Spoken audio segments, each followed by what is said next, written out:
আমার বিশ্বাস এই পৃথিবীর সবচেয়ে বড় দাতা আর সবচেয়ে বড় সাহসী মানুষ হচ্ছেন কন্যা সন্তানের বাবা।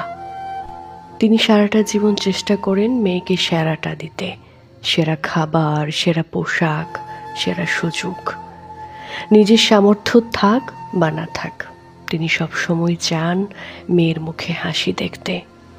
নিজের থালায় ছোট মাছের টুকরো পড়ে থাকলেও বড়টা যেন মেয়ের প্লেটেই যায়, এটাই তার নীরব আনন্দ।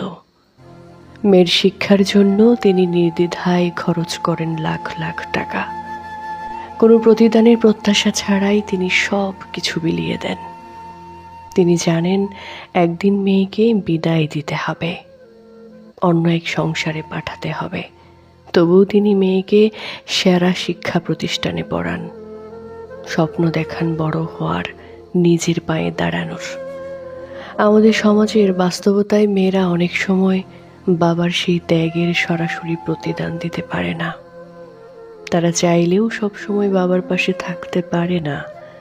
বাবার অসুস্থতায় ছুটে আসার আগে অনেক কথা, অনেক বাধা পেরোতে হয়। তবু বাবার ভালোবাসা একটুও কমে না, কারণ তার ভালোবাসার নিঃশর্ত। যে মানুষটি কোনোদিন মেয়েকে কড়া কথা বলেননি, তিনি একদিন বুক ভরা সংখ্যা আর অজস্র দোয়া নিয়ে মেয়েকে অন্যের ঘরে পাঠান, অন্যের হাতে তুলে দেন। সেই মুহূর্তের সাহস আর সেই মুহূর্তের ত্যাগ, এমন এক উদারতা সত্যিই বিরল।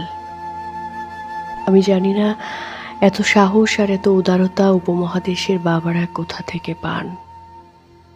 হয়তো আকাশসম ভালোবাসা আর নিঃস্বার্থ মমতাই তাদের এই শক্তির উৎস। ভালো থাকুক পৃথিবীর সকল বাবারা।